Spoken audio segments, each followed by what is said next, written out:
I want to talk this morning about something that everybody has. Some of us have more of it than others. A little bit is probably a good thing, a healthy thing, even an empowering thing. But if we have too much of it, it can paralyze us. Now, some of us manage it better than others. I don't know what you're thinking of, but what I'm thinking about is anxiety. Anxiety is not the same as doubt. It isn't the same as fear. Anxiety is probably closer to worry. And I thought maybe it would be helpful if I made a list of things that I am anxious about. And I sat down at my computer and started to do that, and my heart rate started to go up, and my palms started to get sweaty, and I had to stand up and walk away from the computer for a little bit, because even just thinking about anxiety is enough to make me anxious. Now, a little bit of anxiety can be a motivating thing. Let me give you an example. I do not have a phobia of public speaking, thank goodness. I don't lose sleep or can't eat before I have to stand up and speak. But I'd like to think that I have a healthy respect for the process.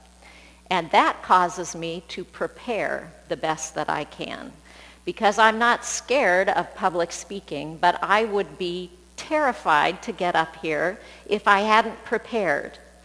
Because I have a respect for preaching the gospel, I have a respect for your time and attention, and mostly I don't want to stand up here and look like an idiot. So, anxiety can be something that if we can harness it in the right direction, it can be helpful for us.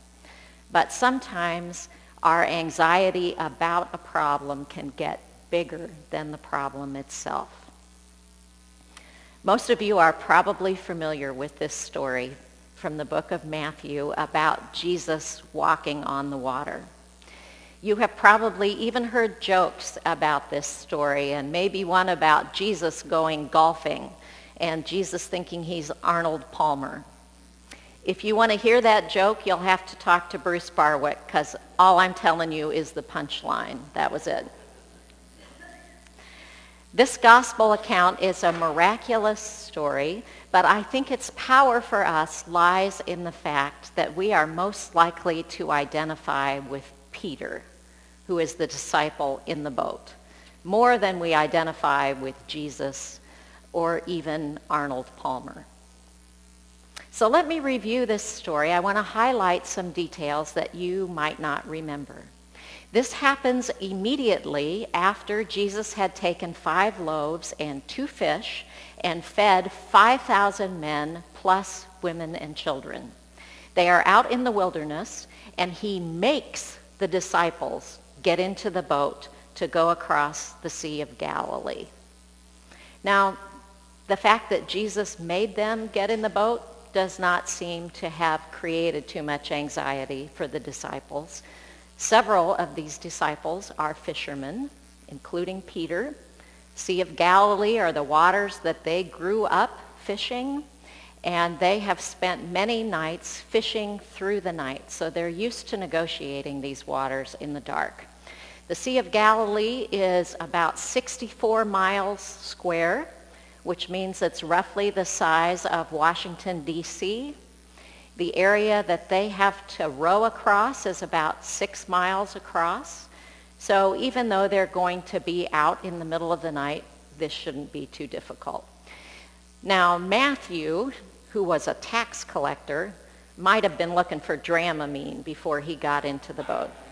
But the rest of these disciples, many of the rest of them, have done something like this before. The Sea of Galilee has a reputation for nasty storms that come up on short notice. There's a good deal of difference in the elevation of the land around the water and the water, So this causes different temperatures of air masses to interact and cause storms. It's also a very shallow body of water, and so a lot of that wind energy gets translated into waves rather than being absorbed by the deeper water. The fishermen knew this. They'd probably experienced storms on the Sea of Galilee before. But this was a rough crossing. The wind was against them. The waves were battering the boat.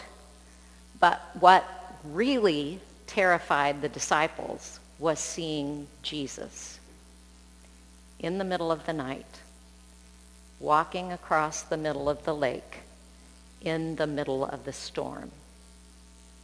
Who can blame them for thinking that they were seeing a ghost?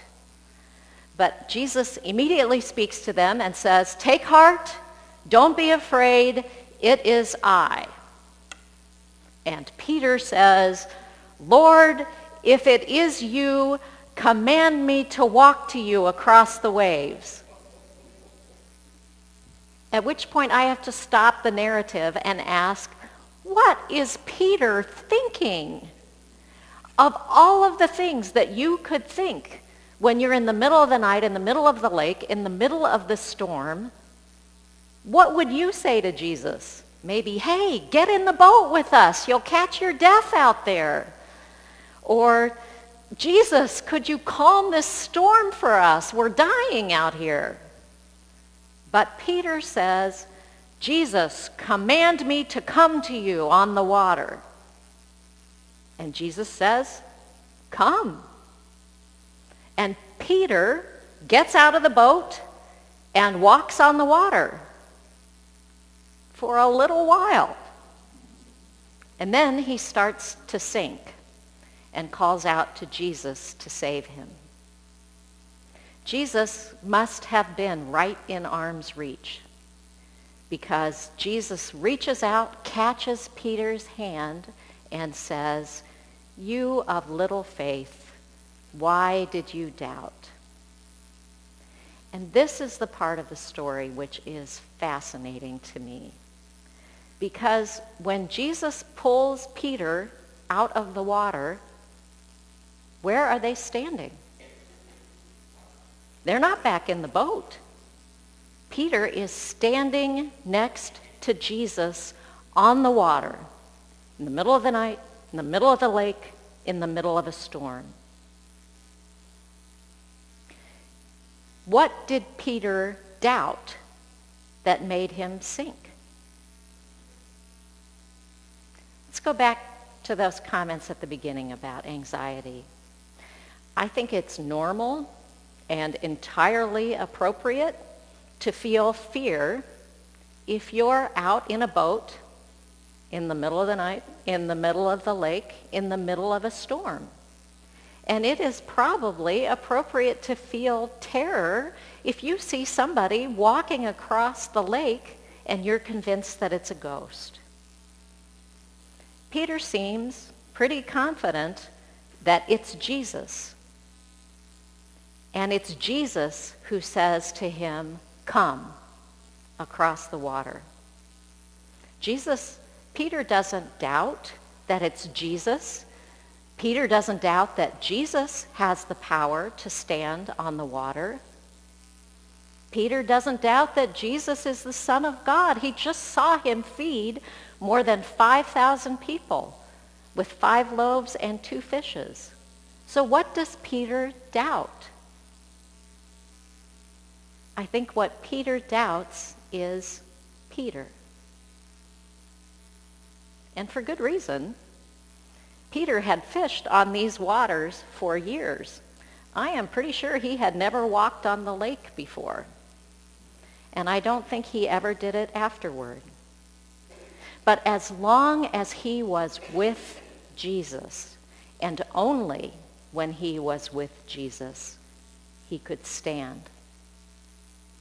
After they walked back together over the water and got back into the boat, the storm calmed, and Peter said, "Truly, this is the Son of God." I know for certain that there are things that I am anxious about. My children, my health, the future of this congregation, whether I am doing God's will.